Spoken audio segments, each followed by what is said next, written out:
Good night, everyone. Almost forgot to read today, but dedication. We out here. Probably going to do 10 minutes today because your boy a little late. Just got off a call with the UF Black Health Network. Not a call. They had a talk. It was nice. It was nice. I enjoyed it. But anyway, on to the book. Let's get 10 minutes in today. Chapter 3: Funding the Insurrection. Fog blanketed the bay as a steamship carrying Mary Ellen Pleasant coasted toward the San Francisco Pier one spring afternoon. The harbor was crowded with hundreds of ships, forming a forest of masts and sailcloth, as well as a dozen of abandoned vessels, rotting and sinking into the water. Late in the afternoon on April 7, 1852, the SS Oregon navigated the harbor traffic and docked after a 2-month trip from the east. I still wonder if they went under or over. Anyway, when Pleasant planted her feet on California soil, rats scurried near her path on the landing, which was littered with trash and horse manure. The air was cool and it had just begun to rain. The afternoon showers liquefied the pier's landing and streets, which were made of dirt and sand, turning them into mud. Pleasant hailed the porter and carriage to go into the city. As she recovered her land legs, she noticed the eyes of the people at the harbor peering in her direction. As she stared back, it began to settle on her that she was in the land of the simultaneously familiar and alien. The faces of the crowd in San Francisco were overwhelmingly those of white men. They were a familiar class. Pleasant had grown up catering to the type as a young shop clerk in Nantucket. But as she moved through the harbor into the city, it became clear that the white men who filled the streets of San Francisco were different from the reserved Quakers of Nantucket. The city stretched out for 3 miles from a cluster of warehouses and fisheries at the pier on dirt roads that crisscrossed and ran up the town's hills into the metropolis of the fire-brick buildings and wood frame houses that held rooming houses, saloons, banks, and shops. The gents at the pier and the street spoke loudly and profanely, with accents from the far corners of the world: New England, the South, Australia, and Central America. They had been lured to California by the promise of wealth in the gold rush. It was the same siren song that had called JJ away. I wonder how long it takes to get from Australia to California in those days. The men she saw in the streets were both rugged and ornate. They draped themselves in broad suits and bowler hats, underneath which they wore shirts stained with dirt and tobacco spittle. The spoils of the gold rush were evident on their bodies: gold pockets, watch chains, diamonds encrusted buttons on their shirts, and gold teeth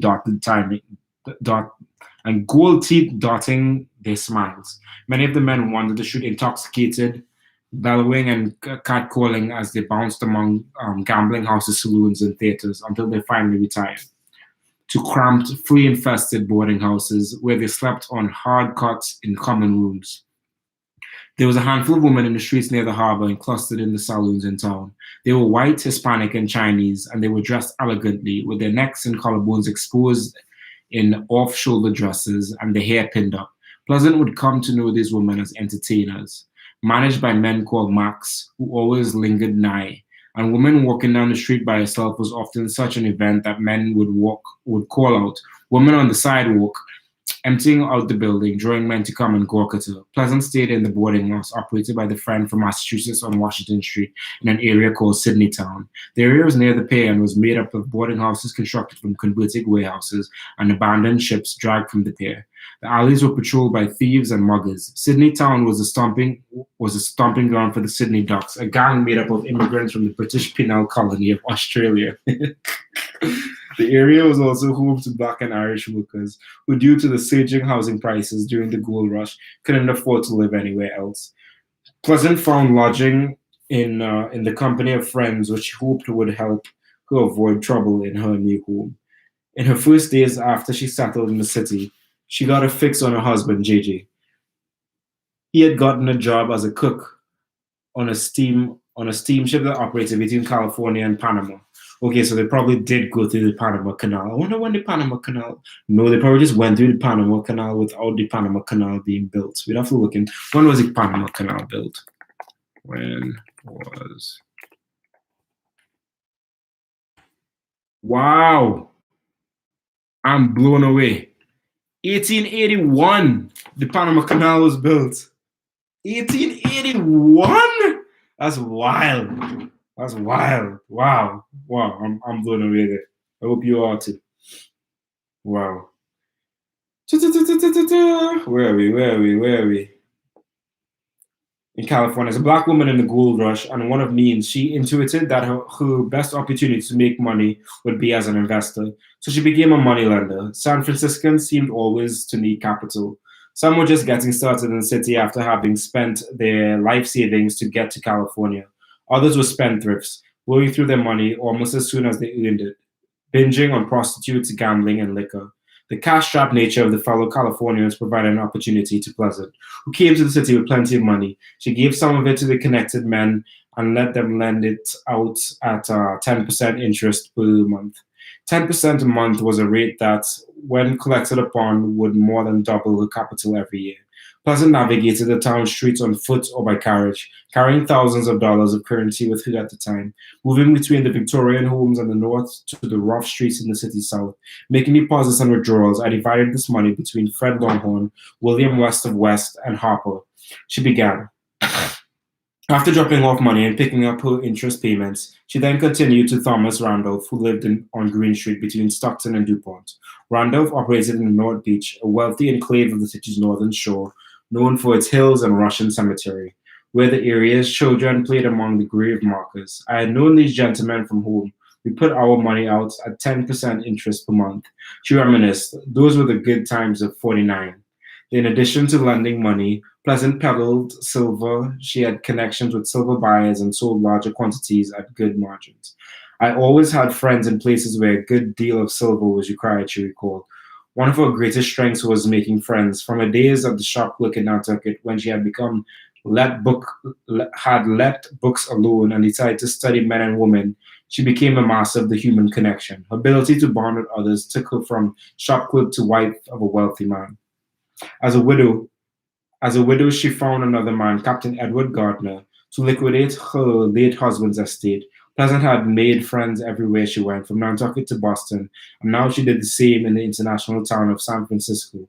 Whenever I attached myself to one as a friend, I've remained to the end. When I've attached myself to one as a friend, I've remained to the end, she later said. Her networking ability allowed her to set up businesses lending out money and selling silver, which above all else required knowing the right people who knew the right people. One of the ways she got her hands on silver was to sell and ship gold to Panama, receiving silver in return. I did an exchange business with Panama, sending down a thousand of gold, 2,060,000, 26,000 in today, at different times, and having it changed into silver. She recalled. Gold was then at a high premium, she continued, and in San Francisco, she could get her hands on large quantities of it. Pleasant had got her hands on silver through California's banks. She would routinely make her way to San Francisco's financial district, a series of banks and shops near the pier, where she would enter the Well-Gone Company Bank. The bank was a rectangular fire brick building with wood-shuttered windows. Men in top hats and jackets and the company's stagecoaches were frequently out front. Inside, there was a large storefront in the front panel with dark wood and a counter in the back with a large scale on it. My custom was to deposit gold and draw out silver, by which means I was able to turn my money over rapidly. That's pretty smart. Pleasant remembered. Once Pleasant had acquired as much silver as she could get her hands on in San Francisco, she found buyers to purchase the silver for an incrementally higher price that she paid for it. The difference in price accumulated over multiple transactions into tens of thousands of dollars of profit. In her days in San Francisco, Pleasant was making between 15,000 and 25,000 a year, 392,000 and 650,000 respectively in today's dollars. By 1858, so the Panama Canal was not built as yet, so I don't know how they're doing that genuine engineering again, ships from California to the East Coast to the West Coast. Pretty wild stuff, man. No, by 1858, she was worth more than $150,000, which is $4.2 million in today's dollars. The success as an investor was a mystery. Some speculated that she had such good fortune through voodoo. Others speculated that she had learned to invest by... I couldn't hear what you said. No, not talking to you, Siri.